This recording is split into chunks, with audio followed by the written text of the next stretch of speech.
Today, we'll be discussing everything you don't know about the behind the scenes of Smallville, the Superman origin show that flew onto our screens in 2001 and was a massive hit for a decade for the WB and the CW. As well as discussing what happened on the set of Smallville, we'll also dive into the show's cast and everything you need to know about the show's biggest stars, as Smallville's cast was not as wholesome as they appeared, and I'm not just talking about Allison Mack. Most people know that one of the stars of the show, Allison Mack, was arrested for her involvement and her crimes in the cult NXIVM, but she wasn't the only Smallville cast member that was arrested after the show's run, and she also wasn't the only cult member on the set of Smallville. Most people may know it was in fact another lead actress from Smallville that invited Allison Mack into NXIVM. But what most people don't know is that Mack and this other actress created a tool to specifically target their young female fans in hopes of luring them into NXIVM. And at one point, even the CW helped to promote this tool to their young viewers. So today, we'll be discussing everything you need to know about the Smallville set, the fights, tensions, temper tantrums, and everything about the show's cast, including all of the details you haven't heard about Allison Mack, Smallville's NXIVM ties, and the contrasting information from other cast members about their relationships with Allison Mack. Later in the video, we'll also cover what Mack is doing today, including her new marriage, her upcoming interviews and podcast series, and her attempt to re-enter the public eye. So sit back, relax, grab a drink and a snack, and let's dive in to the cults, crimes, and drama of Smallville. As I just said in the intro, there's a lot to cover with Smallville and the Smallville cast. A lot of people, when they think of the headlines of the Smallville cast, they automatically think of Allison Mack due to the absolutely huge story that her crimes became. But the Smallville cast are in similar territory to the That 70s Show cast because nearly every one of them has made headlines at some point for arrests, and all three leads, Kristen Kreuk, Erica Durance, and Allison Mack, were all at one point in their life involved in cults. In fact, Kristen Kreuk is who brought Allison Mack into NXIVM. In fact, if you go through the list of who was in the main cast for season 1 and season 2, those people in the credits, there are 7 people who were in both of those seasons, and over half of them were arrested.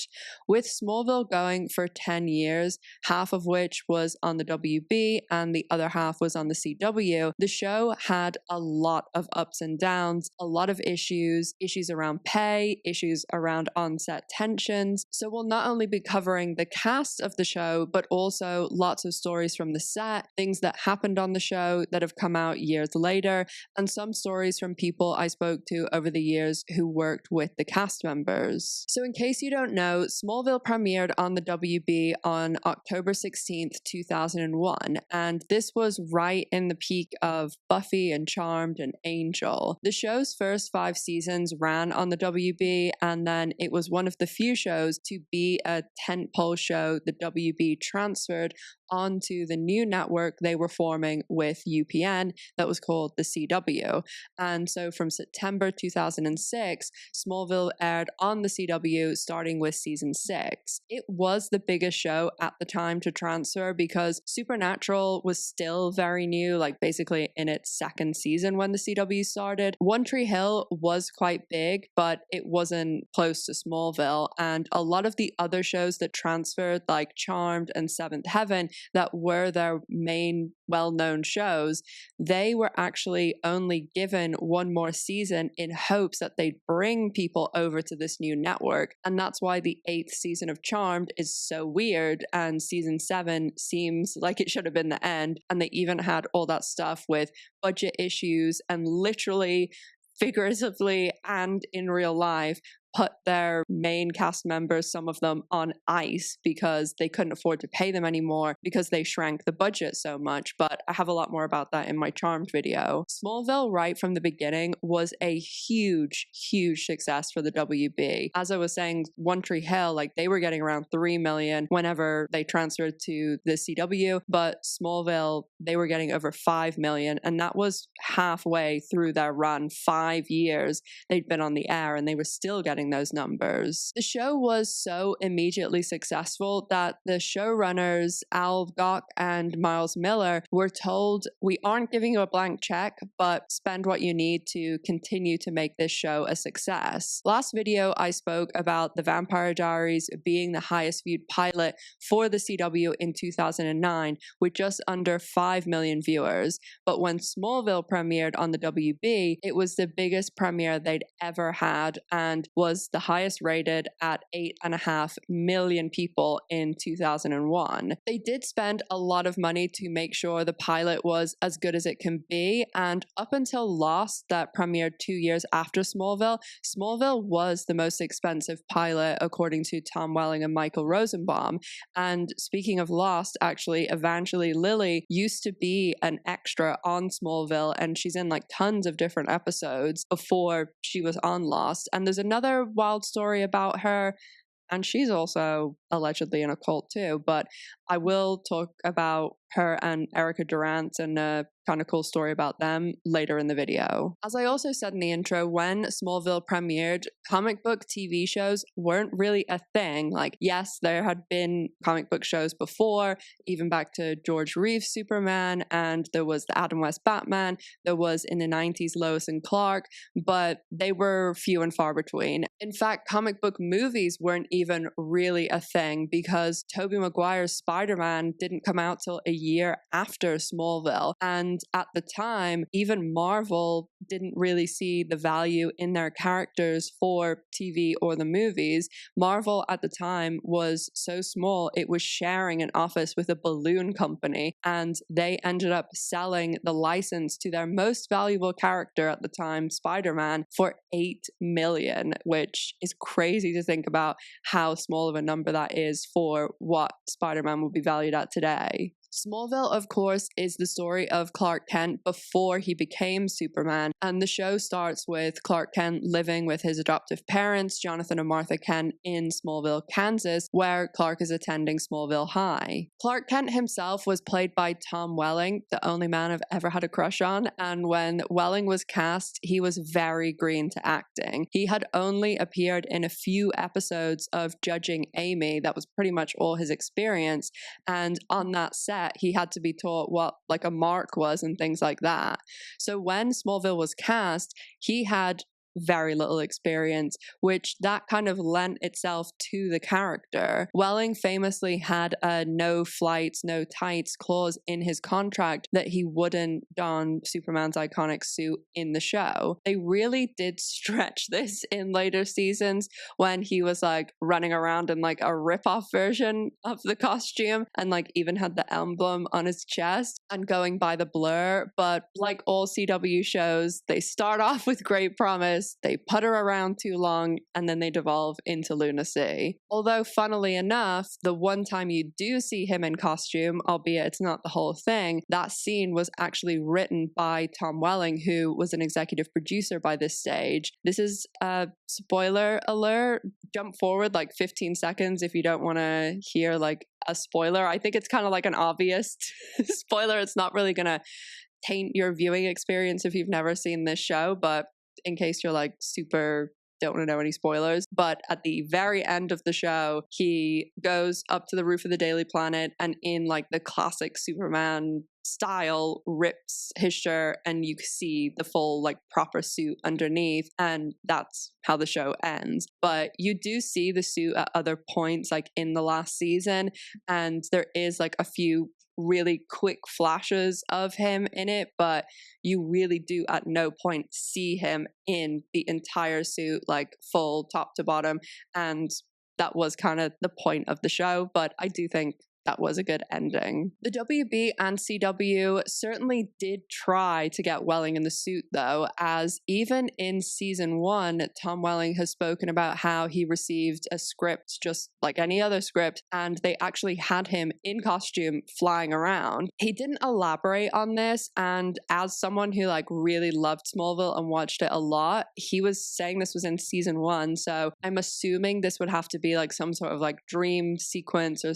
fantasy or something like that, because there just would be no logical point why he, in like a freshman year of high school, would be in the Superman suit. So I'm assuming that was what it was supposed to be, but Welling reminded them of this clause in his contract and they took it out and then didn't broach the topic again. There was also kind of the opposite of this as well, meaning that the writers and showrunners a lot of the time had their hands tied by the licensing of certain characters and storylines from DC Comics, because the TV shows, especially on the CW, run into this, that they don't want certain characters or storylines used on TV because they want them used in the movies. And mostly like casual fans aren't really going to know this, so there does develop like a lot of frustrations as to why they aren't showing people like Bruce Wayne Batman, or why someone like Lois Lane is only brought in for like small amounts of time in a few episodes, but later down the road they obviously were allowed to use Lois a lot more. They did try and get around a lot of these things too, like they weren't allowed to use Bruce Wayne Batman. They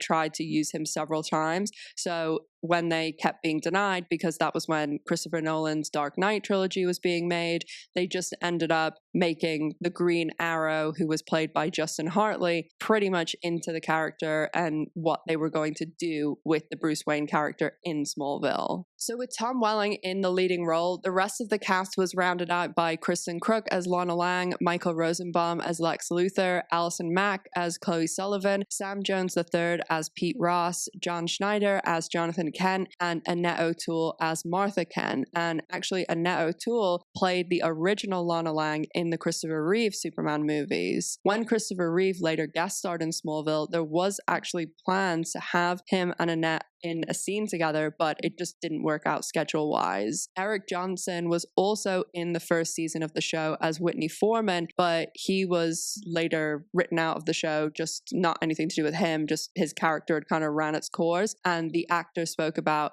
being let go from the show after one season when the show was such a huge success and how kind of devastating that was. Other cast members that came later and played larger parts over the year were Jonathan Glover as Lionel Luthor. He only guest starred in the first season. Erica Durance as Lois Lane, and Justin Hartley as Oliver Queen, the Green Arrow. There is actually an unaired pilot of Smallville that I'll put clips in, and there's a few like different scenes. The main difference is like a lot of the special effects aren't done, which that happens when you get like, even if you get copies, you're like a reviewer or something like that, and you get screeners, you will not see like the finished special effects a lot of the time. But in this, the other difference mainly, and why they like reshot a lot of it, was because Annette O'Toole didn't originally play Martha Kent. There was a woman named Cynthia Ettinger that played her originally. As I said, Smallville was huge when it came out, and I remember all of the promotional material,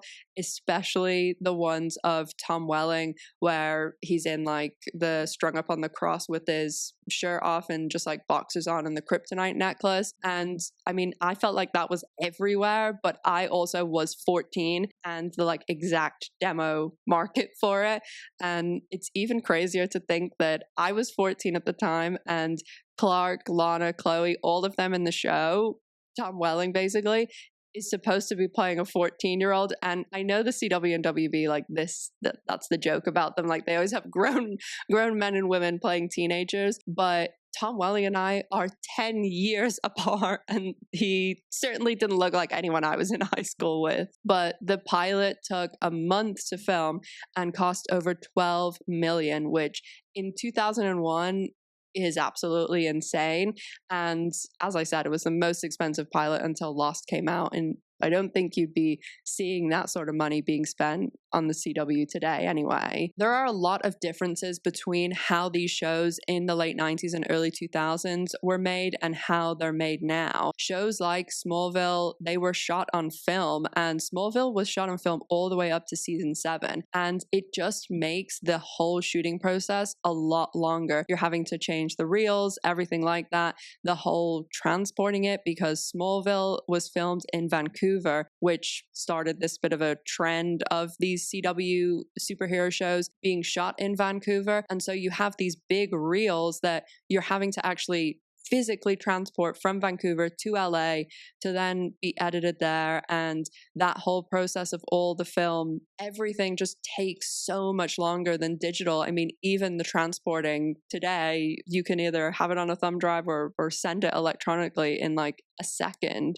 And the reel, like, they are absolutely massive. This is a reel for a trailer. This is the Hunger Games trailer that's like 2 minutes and 20 seconds long, and that's how big it is. So think about an episode of TV that's 45 minutes and they're like a lot bigger, and you're shooting multiple takes, all of those things, and having to go through like all of the reels, splice it together. And so shows like Smallville took 13 days to shoot one episode, whereas today, much of these CW shows, they will shoot one of them in a week. There was such chaos during the first season of the show, and they were on such a time crunch that there even was moments where crew were let go, and there was a director who left midway through an episode, that this caused episodes to be not finished, and then they had to finish them over time and slot them in elsewhere in the season. There's an episode in season 1 called Jitters that Tony Todd, Candyman, guest stars in. That was actually supposed to be the 3rd episode of the show, but the director left, and it ended up taking 3 months instead of the 13 days to finish. And so they just slotted it in later down the season. And there are some storylines in it that kind of don't make sense a little bit. But there's other episodes they had to do this for as well. In season 2, there's an episode that they kind of had just waiting because they ended up finishing it. They knew it wasn't a strong episode, and so they kind of held it so that they could slot it in when they knew they were up against like a strong competition. And so they released the episode the night of one of the State of the Union addresses. So we're going to get into discussing the cast, but just one other thing to mention about how the show was made that impacted the cast and crew a lot was how these shows were basically ordered. Yes, there are still a lot of shows that do get 22, 24 episode seasons, but that was absolutely the norm in the late 90s and early 2000s. Smallville usually had a 22 episode season, and a few years prior, Buffy had coined the kind of phrase monster of the week, and those would be episodes that they would kind of be self-contained plots where Buffy would go and fight a monster, and you could kind of watch this episode in isolation and not have to have seen the one prior, the one after. And there also wasn't a huge amount of plot for the whole season's overarching storyline. And then Charmed and other shows like that kind of followed this format. And with Smallville, they coined this freak of the week because a lot of the earlier episodes would have a lot of students or other people in Smallville that had been affected by the meteor rocks that came to Earth when Clark Kent landed in his spaceship. It sounds wild, but the meteor rocks, a lot of people were like, why is this impacting them all like 10 years after he comes to Earth? But, you know, we don't think about those things. And a lot of those characters would have some sort of power, and it would be this one episode with this one antagonist that Clark fights against, you know, saves the day, and it all ties it up in a bow kind of in that one episode. And yes, like a lot of people talk about those Freak of the Week episodes or Monster of the Week episodes being filler episodes because it is such a big order of 22 hours of TV between, the early October to May. But another thing that people don't really mention as much is that at this time, we didn't really have any way of watching these shows unless you were sitting there on a Tuesday night at 8 p.m. and you were going to watch the new episode of Smallville. And yes, they would rerun it like down the line, but if you miss that new episode that week, you might not see that episode for like 6 months, really. Like it might even be longer. And TiVo came out in 99. Some people had it. I didn't know anyone who had TiVo for quite a while. And yes, we had VHS, but you really had to be a ride or die fan to be programming your VHS to record it. And some people didn't even know how to do that or didn't have a VHS. And those things too, like when a new season came out, you wouldn't get the VHS or later the DVDs for a long time. And so all of the networks had actually worked out that even regular viewers of the show were only watching like 1 in every 4 episodes. So you couldn't have an episode every week that was super heavy and super plot driven. And that's also why a lot of the shows from that time and before that, they do have much more filler than these very concise, 8 episodes runs of like Succession and Breaking Bad, because people are tuning in. And also there is the ability to TiVo it, catch up on it. Like I don't even have live TV. So people binge watch all of those things. It just was so different then. The show ran for 10 seasons in total, ending in 2011, and there was only 2 main cast members that were there from the beginning to the end, and those were Tom Welling and Allison Mack. Although there were a few episodes in the 10th season that Allison Mack doesn't appear in due to being otherwise occupied, which we'll of course get into in just a bit. As I mentioned, Tom Welling prior to Smallville had very little experience. He just had a 6-episode guest star on Judging Amy, and then prior to that, he'd been a model for Abercrombie, Tommy Hilfiger, and a bunch of other brands. He actually used to do shoots for Abercrombie with Ashton Kutcher. Tom Welling did not do a huge amount of work outside of the show when he was on it, or really even after, because when he was on the show, he was in nearly every scene. And as I said, they were doing long days. They took 13 days to shoot an episode, and those 13 days might be 14 hours each. And with being in every scene, he was constantly on set. So in the hiatus during the summer, he did projects like early on in the show, and then they kind of tailed off. He did movies like Cheaper by the Dozen, Cheaper by the Dozen 2, and The Fog. And then after Smallville, he did do a few movies like Draft Day and had a recurring role on Lucifer for 2 seasons. But today, most of his work is, again, like centered around Smallville, as he does do a lot of conventions, and he also has a Smallville rewatch podcast with Michael Rosenbaum called Talkville. I watched a lot of this podcast to make this video, and as I said, I loved Smallville when I was growing up, and I say this about a lot of rewatch podcasts, but I just really hate when you can tell like the only motivation is a financial one. And I'm of course not saying that can't be a factor. Like, of course they're working, like they want to be paid for it. But I think when you compare it to other shows like Office Ladies, which is kind of the one that was very popular, that most people who were on a popular show saw how lucrative it was for them and how popular it was. And then that's where all the other iterations came from. Not that Office Ladies was the first, but it was certainly the biggest. And when you compare Talkville and Office Ladies, like they could not be further apart.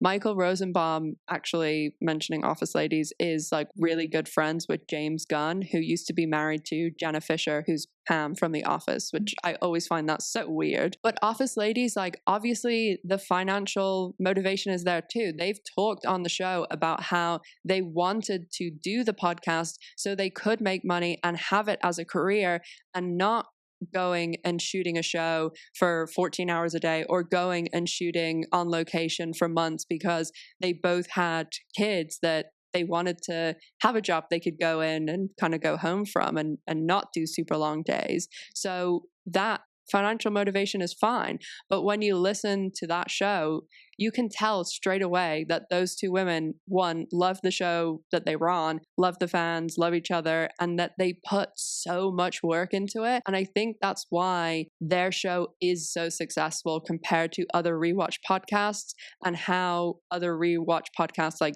don't come close to touching what they've been able to do, because the quality just isn't there with a lot of the other rewatch podcasts. And you see that reflected in both how lucrative it is for them, but also in the numbers, because Office Ladies just got bigger and bigger, whereas a lot of these other shows, they start off with a lot of promise, but then they kind of tail off because a lot of the rewatch podcasts kind of watch the episode and summarize it, have a bit of a moan about something, and then plug like a million sponsors and other things, when the people who are listening to the podcast are your most ride or die fans. They've seen the show, they know the storyline in and out, and they want to hear other things that isn't just kind of the synopsis. They've had a lot of guest stars on the podcast, and when they had John Schneider on, who played Jonathan Kent, they were speaking about how taxing the schedule was on Tom Welling, and John Schneider spoke about how they actually didn't have any drivers for the cast in the beginning of the show, which that is normal for the CW and the WB, but other shows, like even Showtime shows, Grey's Anatomy, The L Word, like all of them, even people who are like guest stars and stuff, they will have drivers. And Smallville, none of them did. And Tom Welling was doing these 14-hour days, and then he had an hour commute each way. So John Schneider and the rest of the cast went to the network and asked to get him a driver. And I mentioned in my last video about the Vampire Diaries that the CW didn't learn from this, because one of the main cast from Riverdale ended up actually getting in a wreck when he was driving home from set. One season into the show, Tom Welling married his first wife, Jamie White, and they were married for 13 years from 2002 to 2015. But Tom Welling did start dating his second wife 2 years before he got divorced in 2013. And they've even posted about this on like Instagram and stuff for their 10-year anniversary in November 2023. Welling said that it was actually the ending of the show that contributed to his first divorce, because they were really young when they got married, and then he was always so busy with work that they didn't spend a ton of time together. So when the show ended, they realized they changed and weren't really compatible anymore. In 2019, Tom Welling married his second wife, Jessica Rose Lee, who's an equestrian and founder of like a lifestyle brand called Saddle Club. So they got together in 2013, got engaged in 2019, got married, and then now they have 2 sons. Tom Welling is very private and doesn't really discuss his personal life much. He and his wife live on a ranch, and he did have an incident that he has talked about on the podcast, but like very vague details about how he fell unconscious at the DMV and was hospitalized for a portion of time. This was like quite recently, like within the last 2 years. He didn't like say specific times, and the way he spoke about it, it sounded like a mild heart attack, but that's purely me speculating. He didn't speak about it until he had recovered and said he's now better and like doing what he can to be healthy. But Welling did make headlines earlier this year in January when he was arrested for driving under the influence on his wife's birthday. He was arrested by the police in Eureka, California at 12:09, booked at 2:10, and then he was released at 7:07 local time on the Sunday. In May, it was reported that he pleaded to a misdemeanor and had fines and restitution and a DUI program and then 1 year of probation. But then in June, the charges were dismissed. Tom Welling has spoken about having a bad temper and times that he blew up on the Smallville set, and he has gone into details about this on his podcast as well. As I said, he doesn't go into a lot of details with his wife and things like that, but I did come across one post from social media that just absolutely infuriated me, and it was that they themselves filmed and shared, and it was him in a car driving and his wife was in the passenger seat, and there was like a song on the radio that the wife was singing along to, and she was like singing a line, and then it became clear like she didn't know the rest of the words, and she just says the N-word, and then uploads it. And I know there'll be some people that will say, oh, she's singing a song. I don't care. That is just to do that and then to upload it.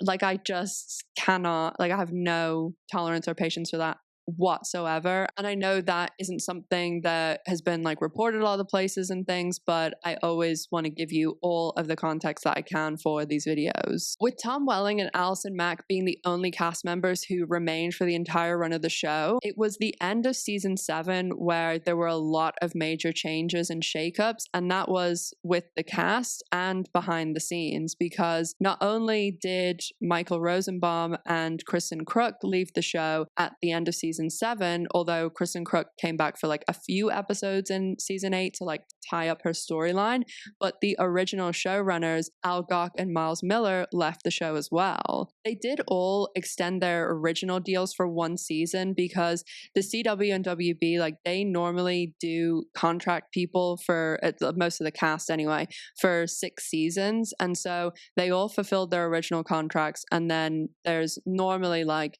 a sort of thing built in that they can re-up for like another year, and they all did that. But whenever Michael Rosenbaum was discussing about whether he was going to have another like renewal option, he ended up meeting with like one of the heads of the network, and he was offered the same money that he got for season 7, and so he decided not to renew and to leave the show. He has spoken about this on the podcast as well, and not being happy with the finances that he was getting through the show and how that like really contributed to his exit. But he has also spoken about returning for a very, very, very short scene in the series finale. And this was a touch and go thing at the time when it was happening as to whether he would come back, because there was a lot of fighting about money and him coming back and whether that was going to happen or not. But I did hear, and I don't know whether this is true because it does sound a bit like hyping Tom Welling up, because he was an executive producer at this time.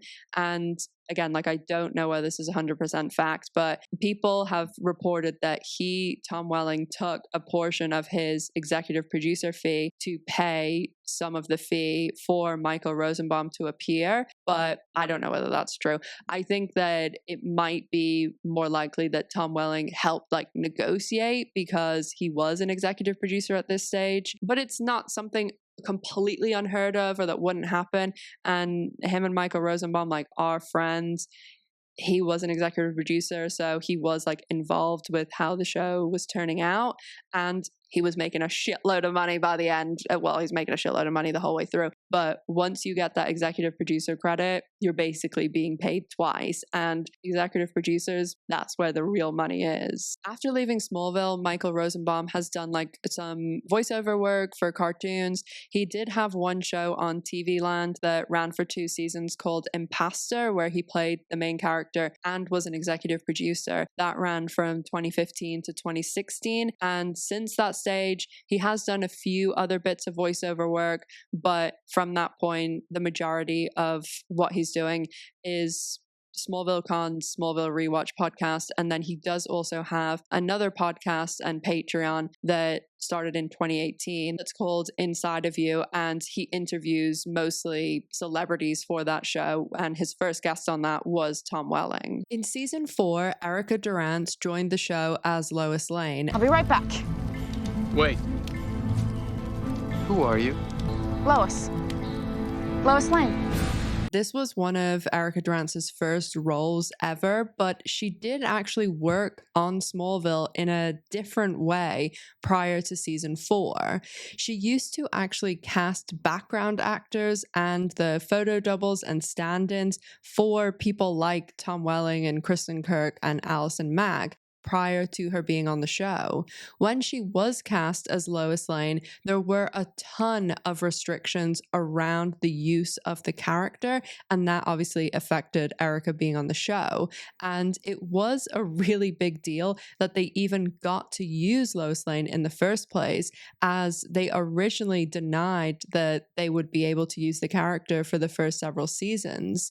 Then when they were allowed to use Lois Lane, there was certain things things that they were allowed to do and a lot of things that they weren't.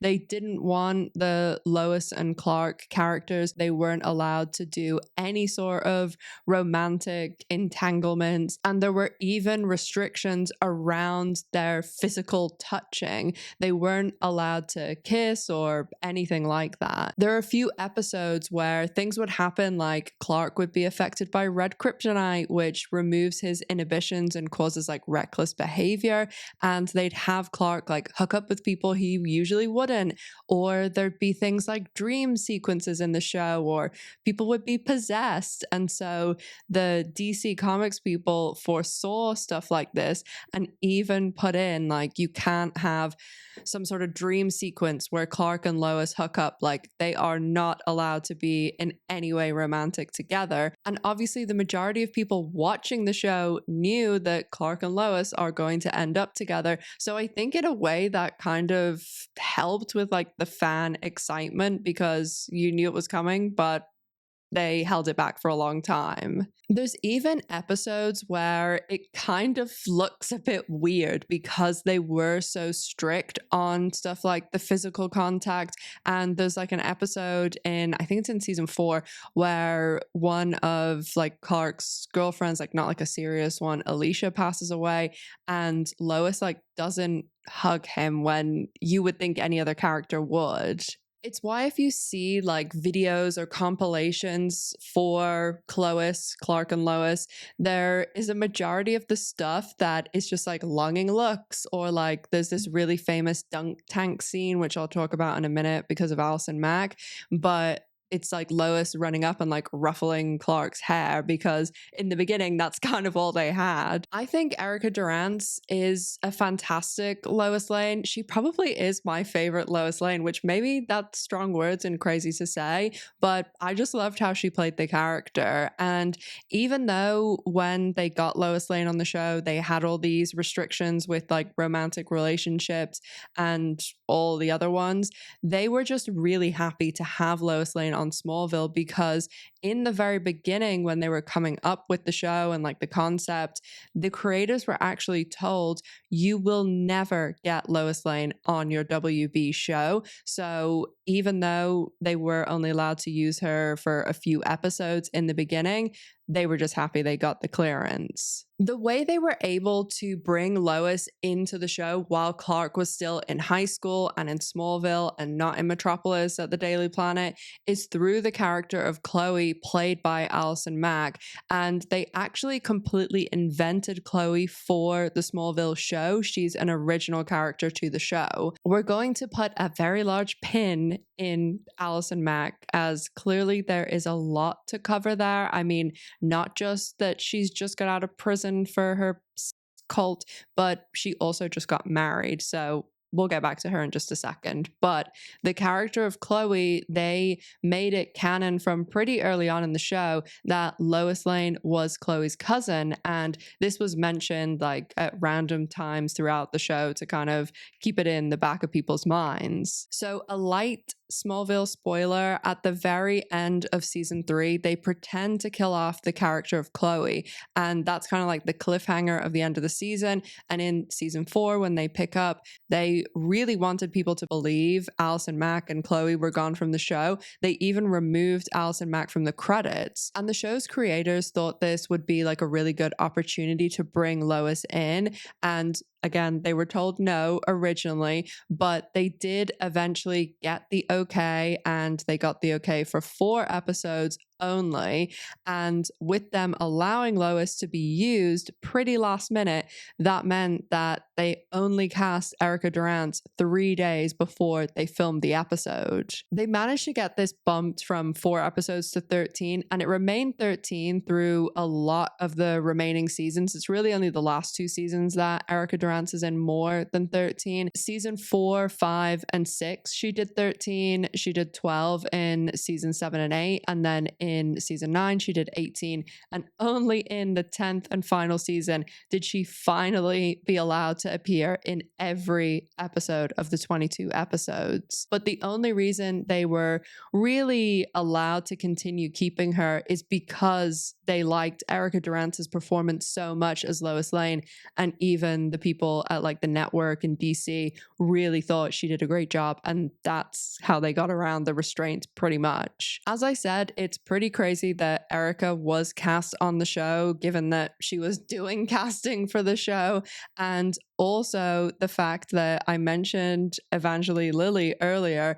Erica Durance actually cast Evangeline Lilly as a background actor on the show, and Evangeline Lilly, her career is absolutely wild because she pretty much went from being a background actor on Smallville in 2002, 2003. Then the next year in 2004, she's cast in Lost. Lost comes out in September 2004, the most expensive pilot of all time. And that show is like the biggest show in the world. So she goes from like being a background actor to being on the biggest show in the world in a leading role. She does that for 6 years. In that time that she's on Lost, she makes 2 movies, one of which is The Hurt Locker, which got nominated for tons of Oscars, and the director, Catherine Bigelow, was the first woman to win an Oscar, beating out her ex-husband, James Cameron. And after Lost ends, she does Real Steel with Hugh Jackman, which I guess every movie can't be a winner. And then 2013, she does The Hobbit. 2014, she does The Next Hobbit. 2015, she's cast as the Wasp in Ant-Man. That is like, and then she's on obviously the Marvel train after that. That is just a crazy trajectory to go from a background actor, biggest show in the world, and then pretty much all the projects she's done is like The Hobbit and Marvel and the Oscar nominated Hurt Locker. Like, she really hasn't done a lot of other projects. But also, as I mentioned earlier, this is just stuff that I've heard this in general chatter, and a few people, just like friends that still are like working in the industry, have said, and this is a massive, massive allegedly, that Evangeline Lilly is in some sort of cult, but I haven't looked into the details of that, and I know we're on a bit of a tangent now, but she was technically in Smallville, so we are still on track here, but maybe that's a topic for another day. I will look into it more, but I did just find that was maybe worth mentioning. Erica Durance actually was wanted for a role on Lost, but she couldn't do it because she got Smallville, and originally she thought that she kind of had made a mistake because originally they only wanted her for 4 episodes and the part on Lost was for a lot more, but she didn't really go into specific details about what part specifically this was. It must have been something after season 1 because Lost came out in 2004 and she was cast on Smallville in 2005, but she did briefly talk about it on the Talkville podcast with Tom Welling and Michael Rosenbaum. Originally, when Erica was going on the audition for Smallville, she called her agent and wasn't going to go through with the audition because she was so sure they were going to cast someone from LA rather than a Canadian like herself. She had to get the approval from pretty much everyone involved to be cast, the network, the showrunners, and also Tom Welling. But she was cast, and as I said, I think she did a great job. When she arrived on set, though, not everyone was as excited as the showrunners and everybody else to have Lois on the show. Mainly the person that wasn't happy, seemingly, was Allison Mack. Erica Durance said that Allison Mack was nice to her a lot of the time, was always nice around other people, and she felt like Allison wanted to like her, but seemed very put out and a bit threatened by Erica joining the show. Most of Erica's scenes were limited to being with Tom Welling or Allison Mack, as unbelievably these restrictions around her character even extended to her not being allowed to have any, and later on only a few, scenes with Lex Luthor, and that was another character that she wasn't allowed to have any sort of like romantic relationship with. I know there's a healthy portion of my viewers who are Gen Z, so just in case you don't know, when Lois's character was being introduced on Smallville in fall 2005, there was actually the pre-production going on for Superman Returns, which is a Superman movie with Brandon Routh and Kate Bosworth, who played Lois Lane. And that movie came out in June 2006. So there actually were discussions at that time for Tom Welling to play Superman at one stage. Not sure how serious they were, but there was sketches done by Alex Ross, who's a pretty famous comic book artist, that had Tom Welling in the classic Superman suit. That movie coming out was why they wanted to put a lot of restrictions on. And before that movie was actually being done, there was another script by J.J. Abrams and McG, and that ended up interfering a lot in the show too, because there's an episode where they show like flashbacks where like Clark has like flashbacks in his head for when he was a baby being put in the spaceship and Krypton explodes. And that's been like the mythos of Krypton forever. Like Krypton explodes, baby Kal-El comes to Earth. And apparently this J.J. Abrams and McG script had Krypton not exploding. So the showrunners of Smallville had like all these back and forth arguments with Warner Brothers because they were like, oh, you can't explode Krypton because we're not going to explode Krypton in this movie that isn't even being made yet. They were like fighting them with their own mythology. So that's the sort of like lunacy that you're dealing with, because it wasn't just the Lois character. Like they constantly went through this back and forth. And as I said, they were trying to use Bruce Wayne and Batman and things like that. And Wonder Woman was another one they tried to use a bunch, but were always told no. Erica Durance said a lot of the time Allison Mack would make comments here and there that were quite cutting and mean. And she said that there was always a lot of tension from Allison's side between them. Erica Durance and Kristen Kreuk became very good friends, which is interesting because Kristen Kreuk was good friends with Allison and brought Allison into NXIVM. And Erica and Allison just never had like a really great relationship. But Erica did mention briefly that, especially in the beginning, the issues with Erica may have come from the fact that Allison Mack thought that she was going to play the role of Lois. And I know that sounds kind of weird, as obviously she was playing Chloe on the show, but at one stage there was thought of Chloe actually being Lois, that she'd have to change her name or something in the future. The showrunners did toss this idea around when they were conceiving the show, as they thought it might be a good workaround for the no Lois rule. See, all of the context is important, but this was never really anything they seriously considered after they started casting the show and they were shooting the show, because actually they weren't even going to cast a white actress as Chloe originally until Allison Mack auditioned, and she auditioned twice, but they liked her so much that they ended up casting her. Even though the showrunners did drop this idea, this was something that was really big in the fandom and like on forums and theories. People talked about this constantly, especially the first 3 seasons before Lois showed up.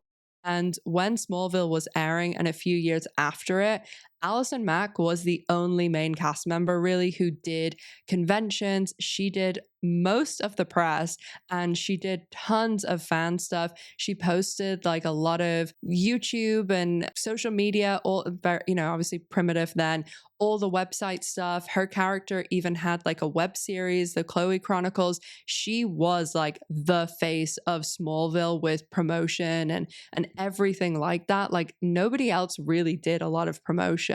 And she would get asked about this all the time. And so even even though maybe the showrunners weren't floating the idea anymore, you can kind of see how maybe she was thinking that. And a lot of people did say that this idea of playing Lois, like she would talk about it on panels and things like that. And she also allegedly spoke on panels about having a crush on Tom Welling originally. So you can kind of see how it all makes sense when you're hearing what Erica's saying. There's a brief scene actually that I mentioned earlier with regards to like that's really famous for Chloe's shippers. It's at the end of a season 4 episode, and Clark is on the football team at this stage. He's being coached by Jason Teague, who's played by Jensen Ackles, and Jensen Ackles was actually the other person who was the finalist for the role of Clark Kent. It was between Jensen and Tom Welling. And Jensen was a regular in season 4 and was meant to be a regular in season 5, but was written out so he could go and do Supernatural. So Clark's on the football team, and the football team are doing like some sort of like fundraising, and there's one of those dunk tanks, and Clark is sitting on the like little dunk tank chair, and Lois is like gonna throw the ball to try and hit the target to knock him down. And Jensen Ackles actually coached Erica Durance how to like throw and like hit the target.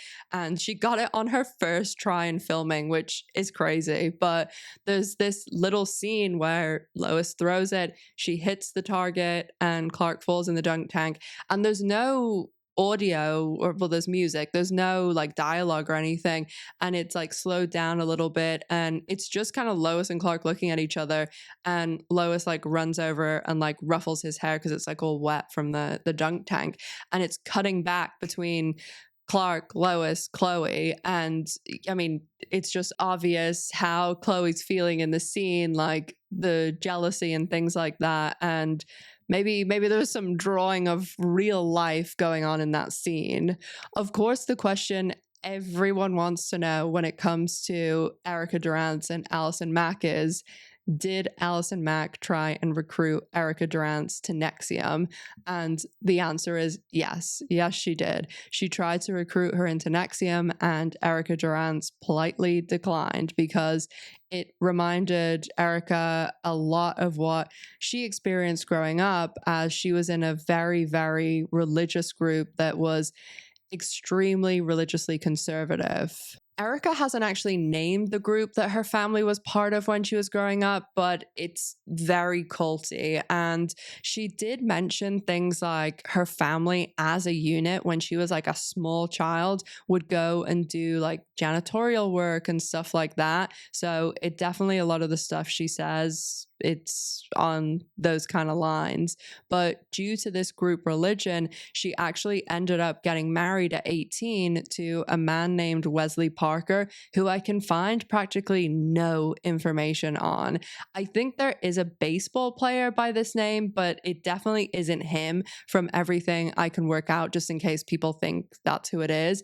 Just looking even at like the locations and ages, it doesn't line up, because in interviews she said like he was the same age as her and all of this, and they went to high school together, or like whatever they went to as the equivalent, and he was from where she's from in Canada. I think she was born in Calgary, but I think they were in like a small town somewhere around there. They actually got divorced less than 3 years after getting married. So they got married in 96 and divorced in 99. So Erica Durance had been divorced for around 6 years when she joined Smallville, which she was 24ish when she joined it, playing a high schooler. So it's just kind of funny to think about being divorced for 6 years and she's playing someone that's in high school. The same year that she joined Smallville, she got married again to a man named David Palfy, who she did have children with, and she did actually get divorced from him last year. So they were married for nearly 20 years. And this is something I've heard from several people, but not something that I have like black and white proof of, or I saw myself or know is 100%. But I did hear from a lot of people that her ex-husband was very controlling and not very supportive. And it seems like a lot of people were very supportive of her moving on and not being with him anymore, because he was allegedly like quite combative and just not good for her is what a lot of people said. And I also heard he used to argue and get into it with fans. I don't know to what capacity. I think it was on like a lot of forums and things, and a lot of those old forums are wiped out. So I'm not too sure about the details, but they are absolutely divorced, and apparently she has a new boyfriend and is happy. So that's all you can ask for. One other thing about Erica being a guest star for so long and her coming from casting is that they could pay her a lot less than someone playing a part of that caliber, like a character so important. And obviously, because she'd only be in certain episodes, then they're just paying her like a guest star rate. And then she's only in half the season at best, so she's only being paid per episode because that's the way they do it with these shows. So she's making a lot less than everyone else. Of course, like, she's not working every episode, and I don't know how much that impacted her career, that she was being kind of held to be on this show for a whole season, but she's only in half the episodes, because most contracts, they have something called like first position, second position. And I don't know, like, if because she was a guest star, whether this would be in first position, and I'll explain what it is. But the fact that it was such a prominent character, maybe she was tied to this. So when you sign a contract, like especially if you're going to be on a WB CW show and you're going to be a main cast member, an important character, you will sign a contract, and if it says this is my first position, this basically means that you put this show above all else. It doesn't matter what else you're cast in. If this show is filming February 2026 and the new Marvel movie you've been cast in, they wouldn't cast someone that was in first position of a show in a Marvel movie, but just for the example, it doesn't matter. You have to put this show above all else. And so I think that like the CW shows and WB ones before them, they did have like obviously their main cast in first position, but also when they have like guest stars and things signing these contracts and they're in half the season, it's not like you're in LA where, oh, I'm shooting the show this week and next week it's an episode I'm not in. I can go and do a guest appearance down here. And obviously Vancouver, there is so much more being filmed there, like The Boys and Gen V and all that film there as well. But it was a lot more sparse back then. So that could have impacted her career, but also maybe she was totally happy with doing half the season and was working plenty. I did meet Erica Durance very briefly once, and as I've said before, like I collect like a lot of autographs, as you can see, but this obviously when I met her was before we had iPhones and things like that. So usually if I have an autograph, instead of showing a picture or a clip of like a movie or something I was in with someone, that's usually what I'm showing you back there.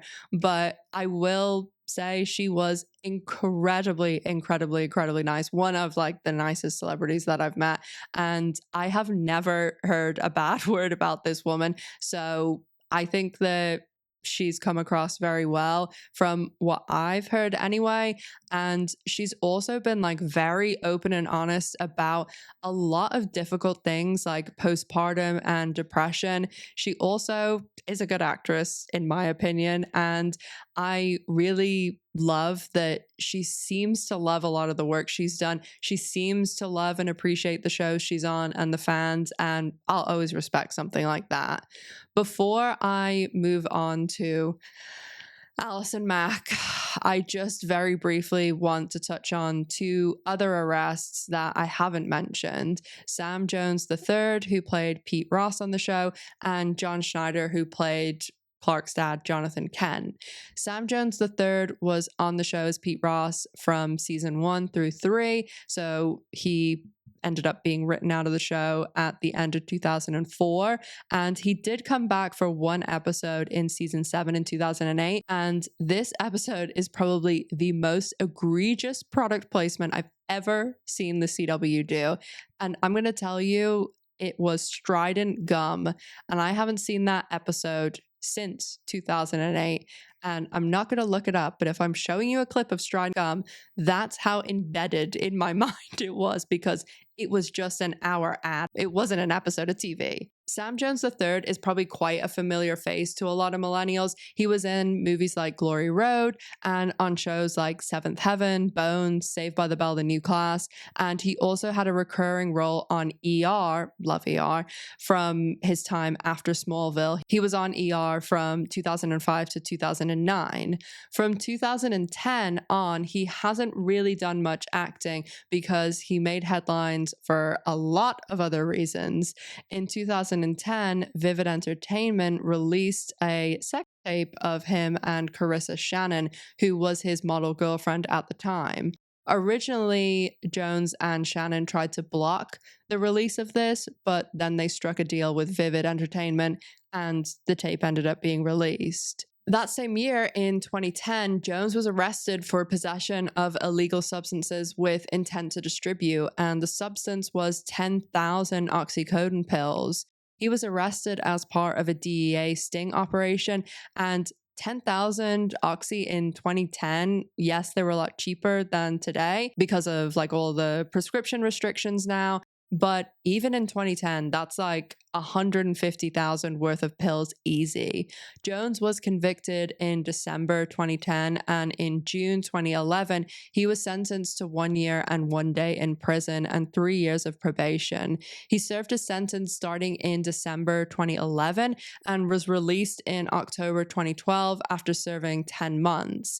He did a few TV movies between like 2015 and 2018, but it seems today he's much more into fitness and personal training, judging by his social media anyway. John Schneider, who played Clark's dad, Jonathan Kent, was actually let go of the show at the end of season 5, and he has spoken about not being happy with that. But if you know anything about Superman, you're not going to make it to the end of the show, most likely.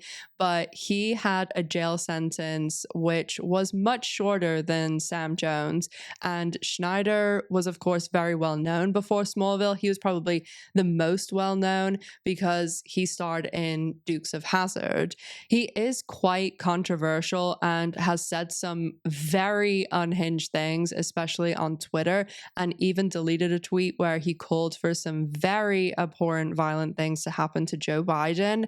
Schneider was jailed in June 2018, even calling into Fox News to discuss his upcoming jail sentence as he wanted to explain why he was having to serve 3 days in jail. John Schneider was being jailed in 2018 because he had not paid one of his estranged wives, Elvira Castle, her alimony payment. Schneider said that he had spent all of his money repairing his studio in Louisiana, which was actually hit by a flood in 2016, and that's why he hadn't paid this particular wife her alimony. He actually ended up only serving 5 hours in jail due to overcrowding, but he was made to perform 240 hours of community service and pay the debt to his ex-wife, or he would have faced 5 years in prison. So Allison Mack. I have a video about Allison Mack, and in it I talk all about NXIVM, and I also did a video about a year and a half ago on the WB, which was a bit more of an update and more into all the NXIVM stuff. So I'll just be talking about Allison Mack here, and more so the stuff after NXIVM, what's been happening lately. I'll also be going over a lot of stuff that hasn't made it to the mainstream and a lot of things that I've uncovered that I find very interesting. And a lot of these interesting things have to do with Allison Mack and her co-stars, as I found a lot of contrasting information about Allison Mack's relationship with her former co-stars, and when a lot of them said that they severed or ended their relationships. And we'll also be talking about everything that's happening with her now and trying to come back into the public eye. So if you want to know more about NXIVM like itself, I will leave the Allison Mack NXIVM video linked down below and the WB one. But also keep in mind that was the second video I ever did in this kind of style of long videos about the whole story, where you can watch the video if you know everything about it or nothing about it. But they will be linked down below. First half of Smallville, Allison Mack became very good friends with Kristen Kreuk, who played Lana Lang. And an interesting thing about how the kind of friendships were on the Smallville set and just who spent time with whom was broken down into ages pretty much, because if you look at most of the cast, they are supposed to be playing around the same age, teenagers, but Tom Welling and Michael Rosenbaum were a few years older than Allison Mack and Kristen Kreuk. And if they were in their 30s, like, it wouldn't have really made much of a difference. But because they were still like very young, okay, they weren't 14, but Allison Mack and Kristen Kreuk were in like their late teens when they were cast on the show, and Tom and Michael were in their mid 20s. So that's kind of a huge difference. And even things like the women couldn't drink and stuff like that. So that's why there wasn't really any hanging out with the girls and the boys on the show at that time in the first half of the show. As I said, Smallville did film in Vancouver for its entire run, and during the 5th season, Kristen Kreuk joined a self-improvement group where she would go and take classes in hopes of working on herself and her confidence and just becoming a better version of herself. And this group was called NXIVM. NXIVM did many different types of classes. Most of them were intensives and over a weekend, or even some went on longer than that, multiple days, weeks, and they even did some sort of a summer camp as well. But no matter what type of class, how long it was for, it was expensive, and NXIVM charged outrageous prices, and it was pretty much an MLM where the product was yourself. The head of NXIVM was a man, or maybe not even a man, a monster called Keith Raniere, and he had had previous failed attempts at MLMs that had actually been shut down by the government, ones like Consumer Byline, and some of them were like vitamin MLMs. Being an MLM, NXIVM constantly pestered its attendees and members to recruit and invite others in to help other people. So on Kristen Kreuk's suggestion, Allison Mack joined NXIVM. She first went to one of the classes, like one of the intensives, over a weekend, and straight away after the class, she was taken on a private jet to New York and to meet Keith Raniere, the leader of NXIVM. NXIVM was funded, yes, primarily by a lot of the expensive courses, but they also targeted a lot of rich people, and Keith Raniere especially was bankrolled a lot by Sarah and Claire Bronfman, who were the heiresses to the Seagram fortune. This was extremely unusual that Allison Mack was immediately meeting Keith Raniere, as usually the NXIVM members were not worthy of meeting him, the Vanguard as they called him, until they had done a certain amount of courses, i.e. paid a certain amount of money. There is actually footage of Allison and Raniere meeting for the first time, and it is so creepy and weird. Allison cries, and it's clear to see what an easy mark she was at the time.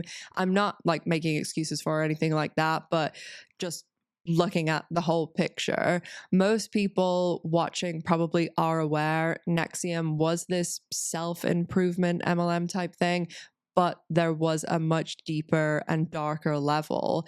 They did make a lot of money through recruitment, like traditional MLMs, but they did target very wealthy people by saying things like they were just this absolutely higher plane of existence, that they knew more than psychiatrists, and they even would say they had a cure for things like Tourette's and stuff that just absolutely, it's so wild, some of the things they claimed. But when they did target a lot of these wealthy people, it was because, yes, they had a lot of money, but they also had a lot of extra time.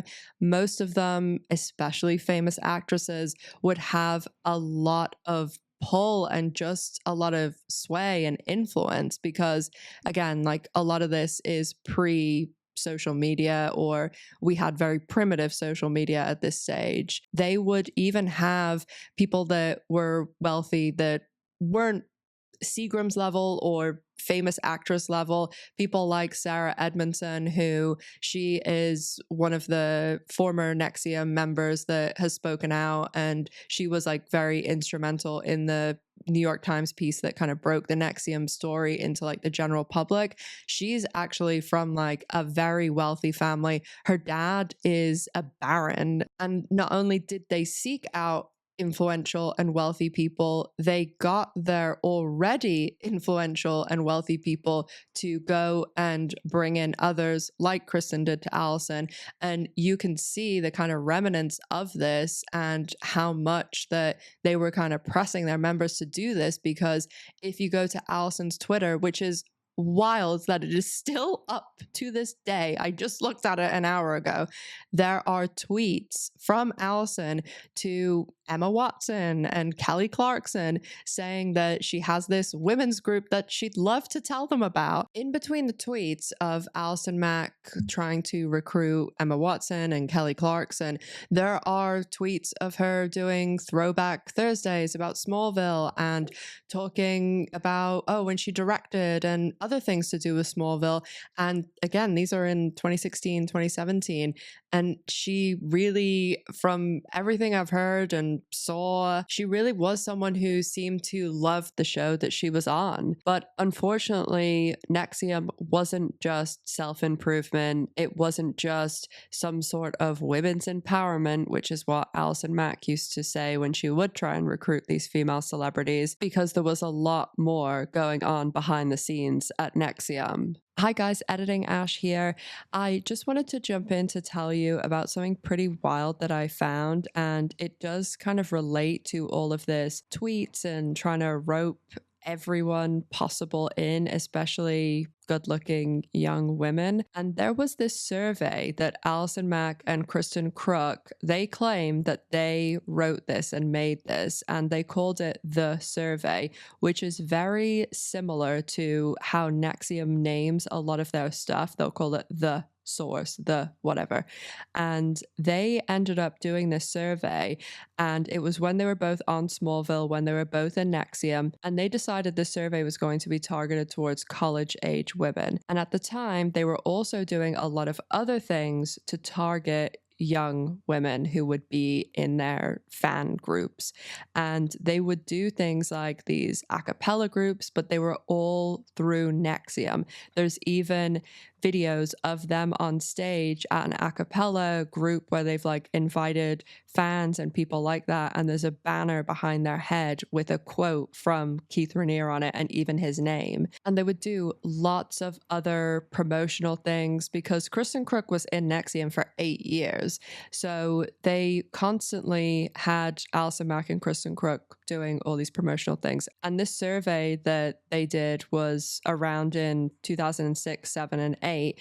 And the website has been completely taken down, and it's even been erased from the Wayback Machine. Like, you cannot find it anywhere, but there is a video of the CW source promoting it. So when you like zoom in, you can get like a, little bit of a blurry screenshot, and the video is still there, which is what I'm showing you. And when you look at some of these questions, definitely as someone who is looking at it with hindsight from NXIVM and how they wanted control and all of that stuff, there's questions like, would you drink your own vomit for $100? Would you do it if it was dog vomit? And all these really weird things. And there's a lot of questions, from what I can see anyway, around money. And you may think, oh, maybe you're jumping to too many conclusions, that just because it's Kreuk and Mack and just because they're doing all of these groups with the same sort of target audience that is supported by NXIVM and Raniere, all this other stuff, maybe it isn't NXIVM. Maybe they just really were doing a survey. But one thing I was able to find out about who owned this website, the back end of the website, who was registered to, it was actually registered to a woman named Karen Raniere. And when this website went up, Karen was not only a very high-ranking member of NXIVM, but she was also at that time the longest-serving member of Keith Raniere's weird group harem of women. And so that, coupled with everything else that I've mentioned, really does lead me, in my opinion, to think that this survey was done by NXIVM and was to bring in the absolute target that Reenter had of young women 18 to 22. And they seemingly were using Smallville and the CW to do this. And there were also a lot of other things and groups that Kreuk and Mack were involved with that don't get covered at all. And this is why I would really like to do another video, because I honestly haven't seen some of this stuff covered outside of people talking about it on Reddit. And again, like, you're taking people's word for it, but I don't know why these people would lie about it.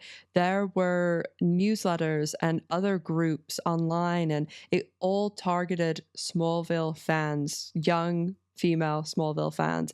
And there's a lot of people on Reddit talking about how awful this was for them and how they felt violated, and like some of the ways that they describe like how these newsletters, and there was like all these groups that they were like quite sexualizing, and it's just really, really fucked up. And I again would like to do another video on it, because this would turn into like a 5-hour video if I was going down this path, but these really haven't been covered in the mainstream media. So let me know your thoughts down below, and back to Past Me. So while Reenter had the scummy MLM NXIVM, there were also other groups within NXIVM, the most abhorrent of which was DOS, which was a cult within the cult, where all of the women within DOS were under Keith Raniere's control, and they were all to call him master, and Allison Mack was his right-hand woman. Reenter had Mack recruit other women within NXIVM and outside, and they only allowed these women to eat 500 calories a day. They did all sorts of weird fucked up stuff, like they weren't allowed to like sleep very much, and they would do things like call them and make them like run miles, and get up in the middle of the night and do jumping jacks, and just all these things to really screw with their minds. And they also all had to turn over collateral so that they couldn't speak out or leave DOS, and they would just use it to blackmail them or threaten them. And one of the most fucked up things in everything that they did was that they would brand these women in DOS. And there's even a recording of Reenter and Allison Mack discussing the details and specifics of the branding. Doing the actual brand, each of the 7 strokes, having a certain ritualization. Maybe each of the strokes has something that's said. I will play some clips, but it's a whole conversation, so I'll leave the link for the actual entire thread for the entire clip in the sources, along with everything else that I've used to make this video. So what would have been most meaningful, deep, surrendering, focusing for you? I think it probably having it whispered in my ear and then me repeating it out loud. Well, ask the others. It's not all you. Oh, I thought you were asking me. No, I said all of you guys who've gone through it. And no, you didn't mishear. You're not going crazy. He did ask Allison Mack what she thought. He said you. And I know this word gets overused a lot, but this is literally the definition of it. He is gaslighting her and saying, you narcissist, what are you talking about? I asked about what everyone thought, and you should be going to everyone. Just based on this 30-second conversation, never mind the bloody subject, I can't imagine what sort of psychological mind games he was playing with all of them. And he just absolutely turns my stomach in every way. I understand that it's not just me. I'm sweating. I thought you were asking me. That'd be a great narcissist poster. I thought you were asking me. Or I thought you were talking about me. Apart from the odd tweet trying to recruit celebrities, through the mid-2010s, Allison Mack pretty much disappeared. And as I said, not only did she do like a lot of promotion and stuff, and obviously Smallville had been over for years by this stage, but she also used to do tons of like, she had a YouTube channel, she had a website, she had all these different things, and she was pretty active on social media. And it just was like, anytime you would see her every so often, like she would do one little episode of something here. Actually, one of the last things she ever did acting wise was a part in The Following, which was about a cult. And she just seemed like a shell of her former self. And there was actually emails that came out from this time period, like 2015, 2016, because the NXIVM downfall starts at the very end of 2017, the beginning of 2018. And she was actually, and I'll show it on the screen, sending emails to Reenter saying, I really need to be paid because I have no money and I have no income. And she was getting paid for recruiting to NXIVM, and Reenter would like withhold her income and her paycheck if she hadn't delivered the right amount of recruits or certain well-known influential celebrity people that he had her going after. And so she very much had kind of dropped off the face of the earth until everything broke about NXIVM. And at the very end of 2017, the New York Times article came out that went over everything, including the branding, DOS, what it was all about, and it obviously named Mack throughout. I remember reading this New York Times article in my apartment in New Jersey, and I could not believe it. I started like back checking because I was like, this cannot be what this fucking weirdo group was that she was in, and like sending it to my sister who loves Smallville too, and just being in utter shock. Just to be clear, as I mentioned, there were people for years and years talking about this group and it being a cult. And there's even articles that I read like in 2012, the year after Smallville came out. Hyper interest, I like save articles and in old emails and things like that.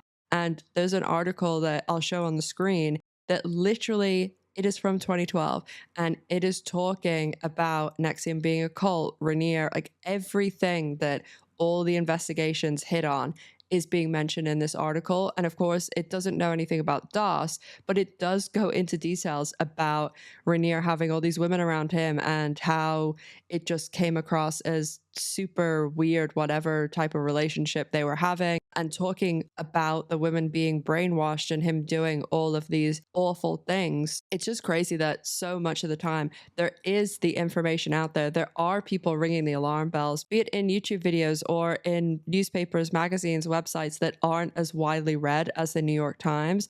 And it's why, if you really do deeply dive a lot of stuff, sometimes the answer is there, but it is how difficult is this information to find. And obviously a lot of people don't have the time or resources to look into a lot of things that they might have a red flag raised. But anyway, that is just something I wanted to mention, because it wasn't like nothing was known and then this article came out. It just was the fact that it was in the New York Times, and obviously the New York Times is a huge deal and so widely read. The article came out, and then in January 2018, the FBI issued a warrant for Reent's email address, and then 1 month later, they issued a warrant for him himself.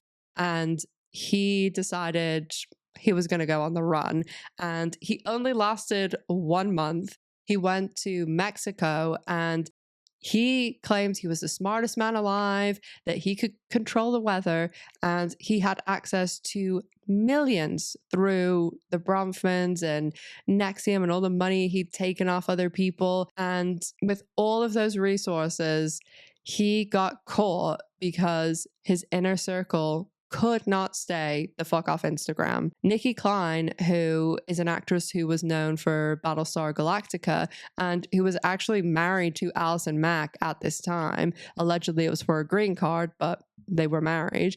And Nikki actually went on Instagram and posted a picture of her in Puerto Vallarta. And of course, the FBI was monitoring all of the NXIVM people, especially his inner circle. And so they all went there.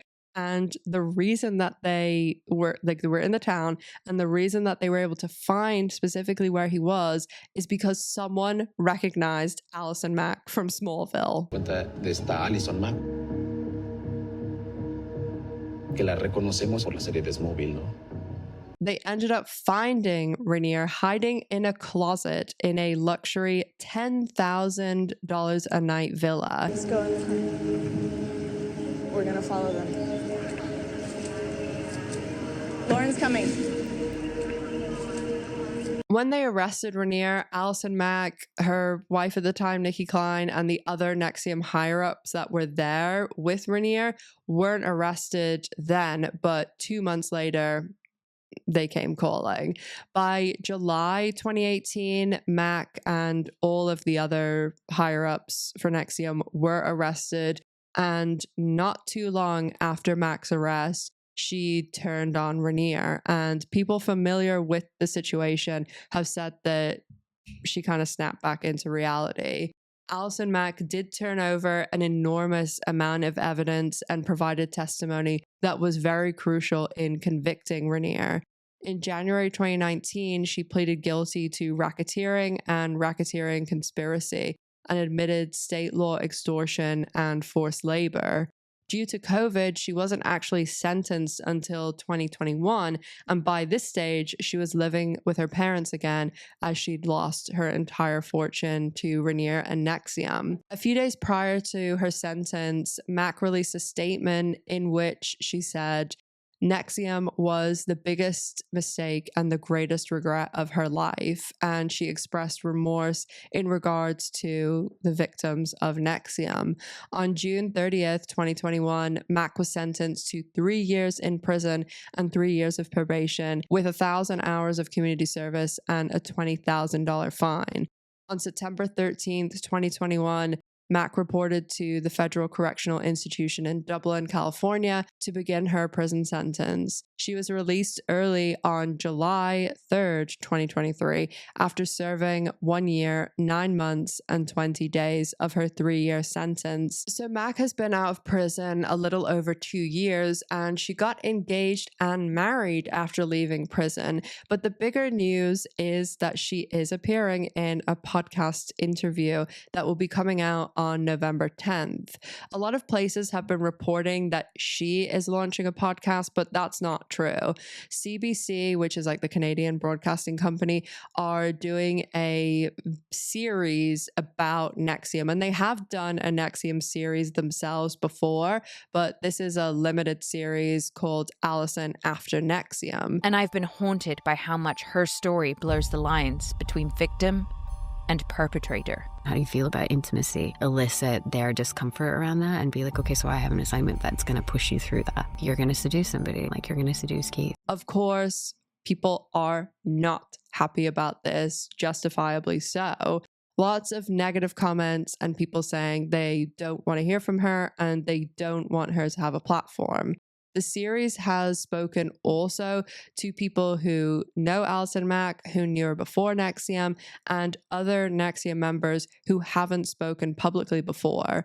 The synopsis reads, "You think you know the NXIVM story, the secretive self-help empire, the sex cult headlines, the downfall of its leader, Keith Reenter. But the most famous woman at the center of the story has remained largely silent. Allison After NXIVM tells the story of Allison Mack, former Smallville actress, high-ranking NXIVM member, and convicted felon. With exclusive access following her release from prison, this series traces her astonishing path from Smallville fame to NXIVM's inner circle, and her efforts to rebuild her life in the wreckage. Through raw interviews and revealing conversations with those who knew her before, during, and after NXIVM, this season dives deep into the gray zones of influence, accountability, and redemption." And I'll play some little snippets so you can hear, as they did release a trailer and there's some little lines from Allison Mack in it. People assume that I'm like this pervert. And I'm like, okay. Like at a certain point, you just stop defending yourself. I have also noticed it looks like Allison Mack's SEO and Google results and everything has been cleansed a little bit. She did take also classes at UCLA in 2020 before she went to prison. And I don't know how true this is, but I have heard it from several places, but it hasn't been widely reported. But I heard that she was in an online class and it was something to do with women's studies in some way. And the other women in the class apparently said that they were uncomfortable with her being in the class. Clearly, she's doing these interviews to get her side out just based on based on everything, but also the little bit that is in the trailer and what they're saying in the synopsis. But I also think she is, of course, probably using this as a feeler to see if there is any path back to the public arena. As I said, she knows nothing else. This is all she's ever done. I'm sure she makes a decent living from her even just Smallville residuals, because I know people that were on WB and CW shows around a similar time to Smallville, and they still get very healthy residual checks. Residuals and streaming and everything is so different now, but shows from that time period, they can still be very, very healthy checks multiple times a year, and they will go up those checks if it's something like an anniversary, or like there was a Blu-ray that came out in, I think it was 2021, because it was 20 years of Smallville, something like that. They will be getting a bump from their checks for that as well. And this might be a bit deep divey, but there was a video of Allison Mack that a paparazzi took after she'd got out of prison, and she's coming out of a store, and I can't show you the video because the paparazzi had on the thing, don't share this video unless you license it. And I'm not licensing a video from a paparazzi for 2 seconds of footage, but I'll leave it linked in the sources. And the paparazzi is so close to Allison Mack that she has her Visa card in her hand, and you can read that it says personal funds Allison Mack. And knowing actors, and I'm sure there's tons of other people that do this, especially people with lots of money, that they will have an account that's personal funds for the actor when they want to go to Starbucks or Target or whatever. And so the fact that she still has an account like that, and I would conclude she still has accountants and things, there's still very healthy paychecks coming in. And also from what I've been told from people in a similar-ish position and their residual checks, obviously she had to pay a lot of legal expenses and she had a $20,000 fine and all of these things, but she definitely is still earning via Smallville. Hi guys, editing Ash and G here. I am just jumping in to say I am about to tell a story about when Michael Rosenbaum said he last saw and spoke to Allison Mack. And in this clip, I say, I think there's more to this story. And I definitely think there's more to this story now, because I just found a clip that provides a bit more context, I think. So I'm going to let past me tell the story, because I want you to know something else is coming, but I want you to have the context of the story before I tell you the rest. So I hope that's not too confusing, but I'll be back in a second to tell you the rest. Michael Rosenbaum has told a story about the last time he saw Allison Mack, and I do think there's more to this story, because he says she came to his house with her friends and he hadn't seen her in years, and he makes it sound like she just showed up. And this was like years after Smallville. So Michael Rosenbaum said she came over with her friends, and he felt like when she came into his house, she was a different person. He said that he felt like she owned his house, and she just started taking out like pots and pans and cooking, and said that her and her friends were hungry, and it was just like a super bizarre experience. And then he said that one of the guys that was with her was super nasty and like aggressive, and he expected Allison to jump in and be like, oh no, he doesn't mean it, I'm so sorry, because he always had the experience of her being this sweet person. He eventually got her and her friends to leave, and a few days later he got a text from her saying, oh, sorry about the other night. He said he just couldn't get over what a different person she seemed. I do think Tom Welling and Michael Rosenbaum are approaching Allison Mack and her character on Smallville in a pretty good way on the Rewatch podcast, probably the best they can, because it's not like me sitting in my house and I am the judge, jury, and executioner on what goes in my videos, but they have like a whole network and people and everything behind them. But they do still address, sometimes like they'll make little jokes and things, but they still talk about her character, and they don't shy away from talking about her performance and things like that on the show. And I'm sure there is some sort of, feelings and all of that with a little bit of what they're saying. I do think Michael Rosenbaum, he does make comments here and there about her, but Tom Welling doesn't really say that much. And I mean, that makes sense. Like, he worked with her for 10 years and it was just them that were on the show the whole time. They were the only two who were there from the beginning to the end. They even praise her acting and stuff like that on the podcast. And I've seen posts from people saying, oh, Allison Mack's out of prison now, they should have her on the show. I don't see that happening anytime soon. Okay, so we have the context of this is apparently the last time he saw Allison Mack, and he had a text message exchange with her that it seems like the last time that they spoke. So when I was like pulling clips and things for this video, like most of my regular viewers know, like I am still researching up to the minute that I released a video, basically. And I was like, oh, I wonder what the last appearance was like of Allison Mack. And I think I remembered that it was at this Paris convention in 2017. So I went and found a clip of her on stage and I was listening to it, and she actually gets asked about Michael Rosenbaum's podcast, Inside of You. Keep in mind, this is October 2017. This panel convention is taking place. And in November 2017 is when the New York Times piece came out and everything went crazy with NXIVM and DOS and the downfall. But it was very known if you in any way followed Smallville, knew about this NXIVM thing. Again, like I'm sure a lot of people outside of Smallville fans like had no clue about it or knew nothing about it. But even when I was saying earlier, like I knew about it 15 years ago, and you're obviously taking my word for that, but I also found YouTube comments where literally people in the YouTube comments are like, this is a cult because it's on videos of Kristen Kreuk and Allison Mack promoting NXIVM. And I talked about that earlier, but just again to keep in mind that this was being talked about. Allison Mack is asked if she's heard of Inside of You. She says yes. And then she says in October 2017 that next month she is going to be a guest on the podcast. And I find that very interesting because I have never heard that before. I am doing an episode of Michael's podcast in November, right before Thanksgiving. So that's the answer to the first question. Yes, I will be on, and it's more than in probably about 4 or 5 weeks is when I'll be doing that. And the story that Michael Rosenbaum told, it would be kind of strange if that was your interpretation, like you were uncomfortable and you wanted them out and, you know, the way they left things. He does his podcast in person. It's in a studio. I even think the studio is in his house, and they're sitting there usually for like an hour and a half. So that is interesting to me. The way that she phrases the answer, she's like, I'm going to do the podcast next month. Either she's going to shoot it or it's being released. I think it's more likely that she's going to shoot it in November.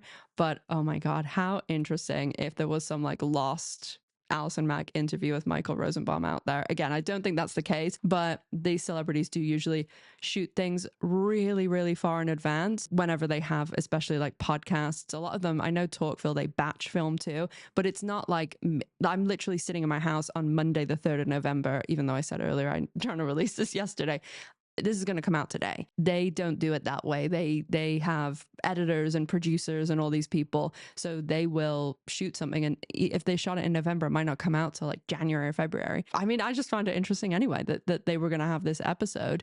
And people might be like, oh, you can't trust what she says, but she's saying it on stage in a Smallville convention. Like, I don't think she'd be that dumb to say it, because one thing is if no episode came out in 6 months, I mean, an episode didn't come out, but I think people realized why, that, you know, people who were at that panel would be like, I thought you were having her on the show. So again, very, very interesting. So just wanted to provide that because I didn't see it talked about anywhere.